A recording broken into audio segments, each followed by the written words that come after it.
हर घर पे एक हिंदुस्तान का फ्लैग लगाया जाए।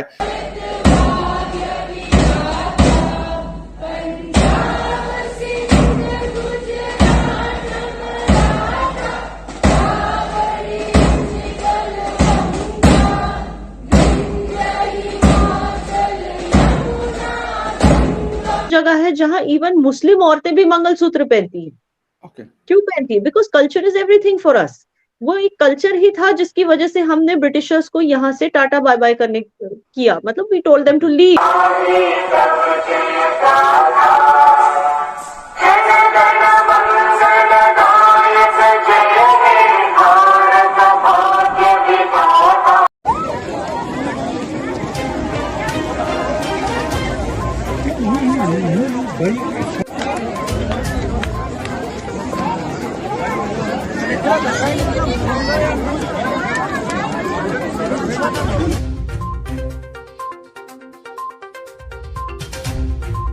चोर को अगर आप चोरी ना करने दें तो नाराज तो होगा ही।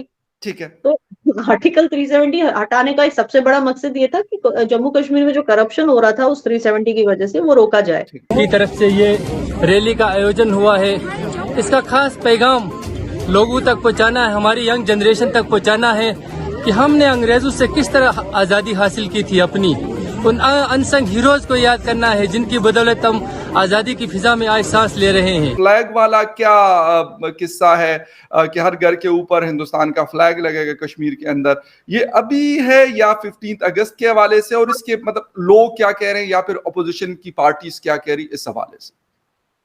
देखिए, it's a very simple thing.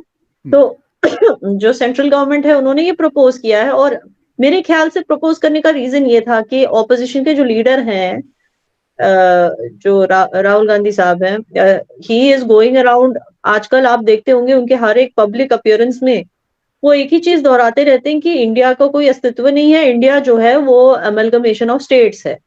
India क्या है? बस एक यूनियन है स्टेट्स का, अलग अलग कल्चर्स का, अलग अलग किंगडम्स का एक यूनियन है, और उससे ज्यादा क्या है? दिस इज द स्टेटमेंट जो आजकल बोलते रहते हैं, दोहराते रहते हैं हर जगह।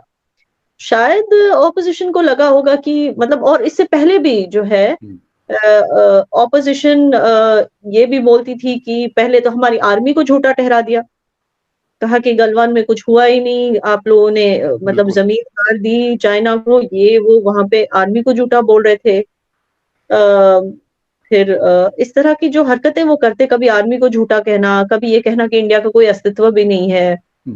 इससे पहले मेरे ख्याल से देखिए, इंडिया का अपना एक यूनिक कल्चर है, लेकिन उनके कुछ ऑपोजिशन के कुछ ऐसे मिनिस्टर्स थे, मुझे याद है, जैसे ज्योतिरादित्य सिंधिया साहब, वो कह रहे थे एक टाइम पे, मुझे याद है उनके एक पुराने इंटरव्यू में, जब वो कांग्रेस में थे, अब तो खैर वो बीजेपी में आ गए, पता नहीं क्यों। जब वो कांग्रेस में थे वो कहते थे हिंदुइज्म ही कोई चीज नहीं, हिंदुइज्म कोई रिलीजन ही नहीं है, it's just a way of life.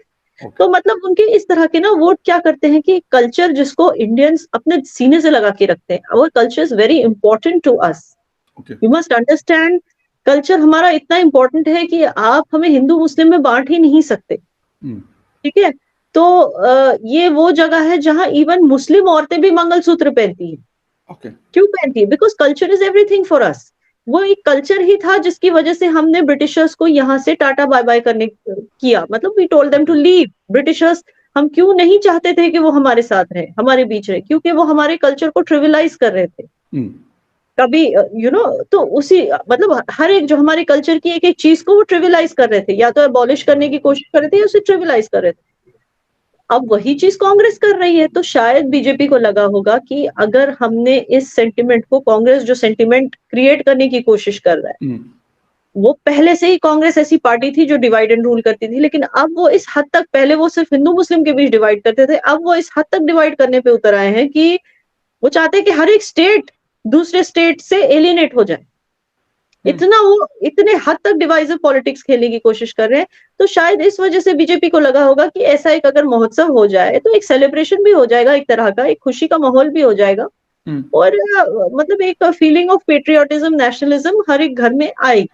हमारे यहाँ होली बैसाखी सब होता है, अगर कोई एक दूसरे पे रंग नहीं फेंकता वो थोड़ी कोई क्राइम हो जाता है। तो उसी तरह से अगर देखिए, तिरंगा ऐसी चीज है जिसको कोई इवन कांग्रेस के नेता भी इसे ये नहीं जुटला सकते कि तिरंगा के लिए उनके हार्ट में रिस्पेक्ट होगी कहीं ना कहीं, तभी तो उन्होंने पॉलिटिक्स चुना।